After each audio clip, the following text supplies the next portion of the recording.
मैं रचना हूँ।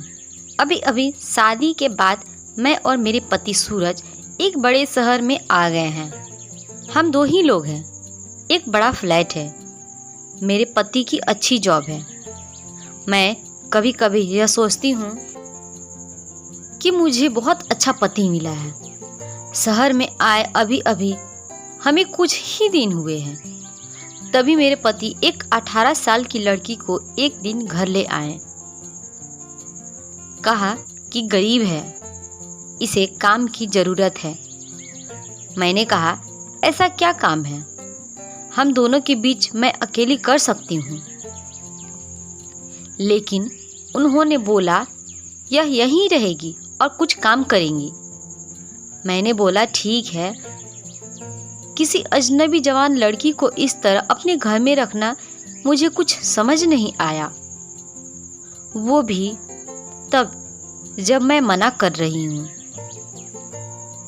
उस रात मैंने सोचा कि उनसे पूछूं कि आखिर यह लड़की कौन है, लेकिन रात को जब मैं कमरे में गई तब वो अपने लैपटॉप पर मीटिंग में बिजी थे। मुझे हाथ से इशारा करके चुप रहने को कहते हैं। मैं बिस्तर के एक साइड पर सो गई। सुबह करीब 7 बजे मेरी नींद खुली। तब मैंने देखा पतिदेव बिस्तर पर नहीं है। मैंने बाथरूम देखा, वो वहाँ भी नहीं थे। दरवाज़ा के पास जाकर जब मैंने किचन में देखा तो मेरे पति हाथ में पैसे लिए उस लड़की को दे रहे थे और वो लड़की रो रही थी। वो उसे चुप भी करा रहे थे। पैसे देकर वो मुझसे मिले बगैर बाहर मेन रोड से निकल गए। मुझे अब कुछ समझ नहीं आया कि बात क्या है। थोड़ी घबराहट भी हुई। अजीब अजीब ख्याल मन में आने लगे। साथ ही यह भी ख्याल आया कि जो मैं सोच रही हूँ ऐसा कुछ भी नहीं हो। मैं बेडरूम से बाहर आई। वो लड़की ने मुझे देखकर अपने आंसू पोंछ लिए। मुझे देखते ही वो बोली, मैडम, साहब बोले हैं कि आज वो शहर के बाहर जा रहे हैं मीटिंग के लिए।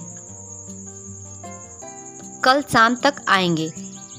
आप सो रही थी इसीलिए आपको उठाया नहीं।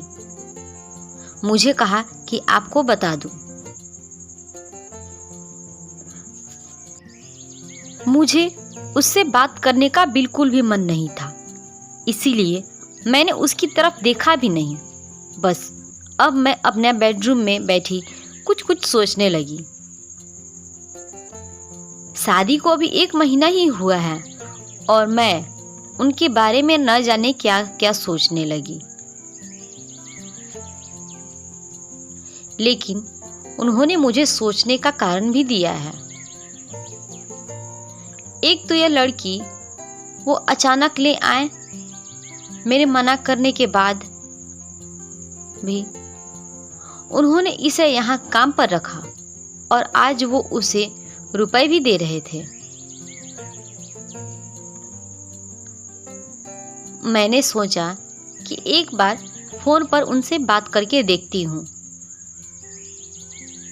मैंने उन्हें फ़ोन लगाया पर उनका फ़ोन स्विच ऑफ बता रहा था। यह पहली बार था जब ऐसा हुआ कि उनका फ़ोन बंद है।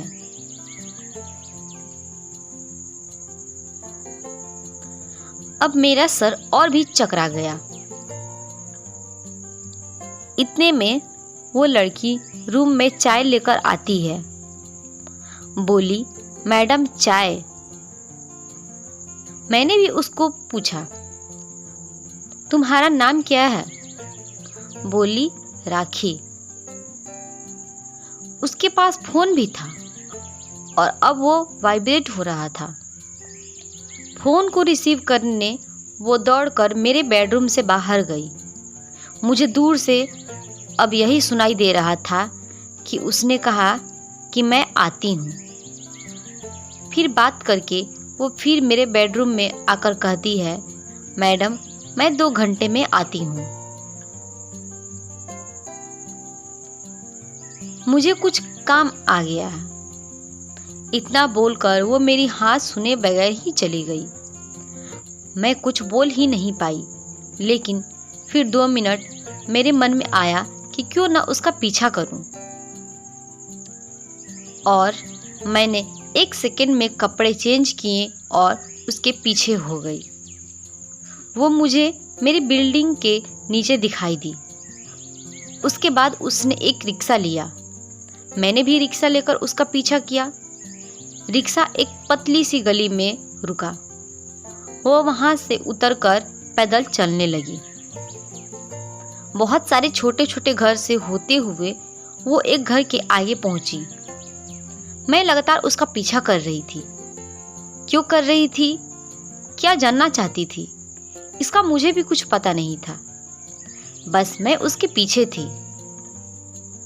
दरवाजा खुला और खुलते ही वो लिपट गई अपनी माँ से। जोर से माँ और बेटी दोनों रोने लगी।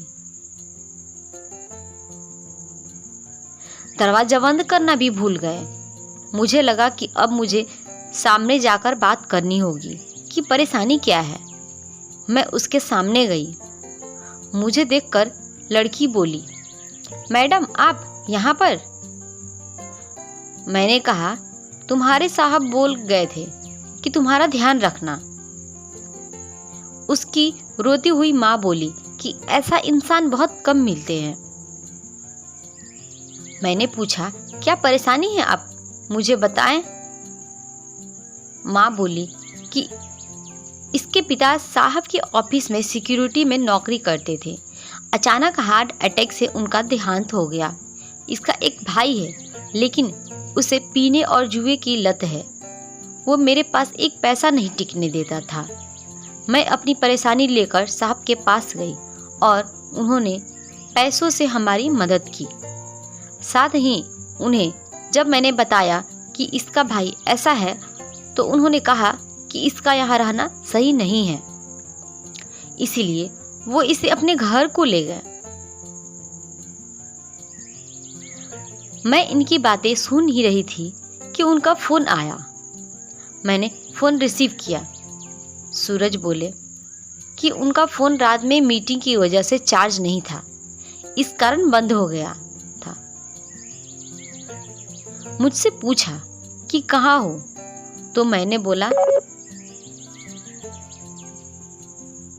कि मैं उनके घर आई हूँ। सूरज बोला, हाँ, मैं रात में तुम्हें बताने वाला था, पर मीटिंग की वजह से लेट हो गया और तुम सो गई। मुझे उस समय जो सही लगा वो मैंने किया, इसीलिए मैं उसे तुम्हारे पास ले आया। मैंने कहा, बिल्कुल ठीक किया आपने। लड़की को लेकर फिर मैं अपने फ्लैट चली गई। अब मैं उसे और अपने पति दोनों को ज़्यादा प्यार करने लगी।